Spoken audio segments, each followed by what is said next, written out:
કોંગ્રેસના લોકસભાના ઉમેદવાર ગેનીબેન ઠાકોરનું નિવેદન સામે આવ્યું છે, જેમાં ગેની બહેને પોલીસ ઉપર ખોટી રીતે લોકોના ફોન નંબર લઈ ધાકધમકી આપતા હોવાના આક્ષેપો કર્યા હતા।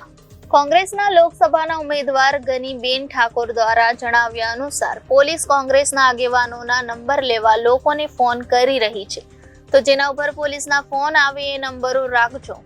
હું પોલીસને કહું છું કે તમારું કામ કાયદો અને વ્યવસ્થા જાળવવાનું છે, નિષ્પક્ષ ચૂંટણી કરાવવાનું છે। તમારી પાસે કોઈ ફરિયાદ કરે તો તેની સામે એક્શન શું લેવા એ તમારી જવાબદારી છે।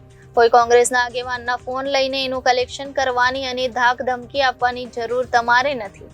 અમારા મતદારો બેઠા છે, તમને કહું છું 10 કે 15 ફરિયાદો થાય તો તૈયારી રાખજો, એમાં કોઈ થવાનું નથી। જો પોલીસવાળા ગામમાં આવીને દમદાટી આપતા હોય તો એમને કહેજો કે આ તમારા આકાઓનું રાજ કાયમી રહેવાનું નથી।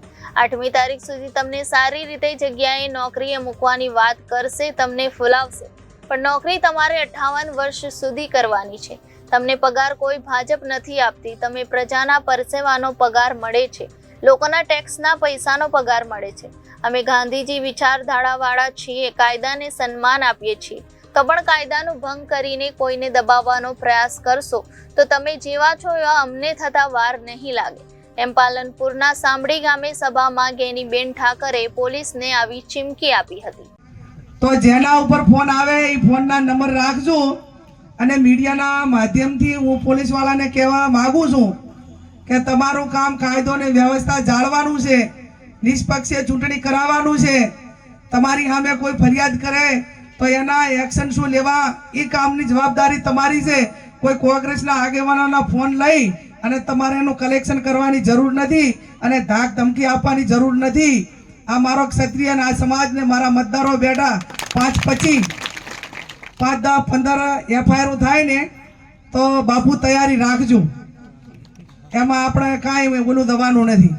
અને એવા પોલીસવાળા ગામમાં આવીને કોઈ દાટી આપતા હોય ને તો એમને કહેજો કે આ તમારું આકાઓનું રાજી કાયમી રહેવાનું નથી।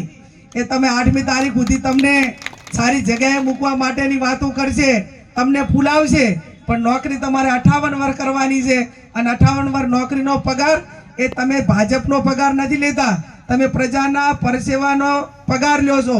તમને લોકોના પૈસા જે ટેક્સના પૈસા છે એનો પગાર મળે છે, એટલે આટલી બાબત ધ્યાનમાં રાખીને મહેરબાની કરજો।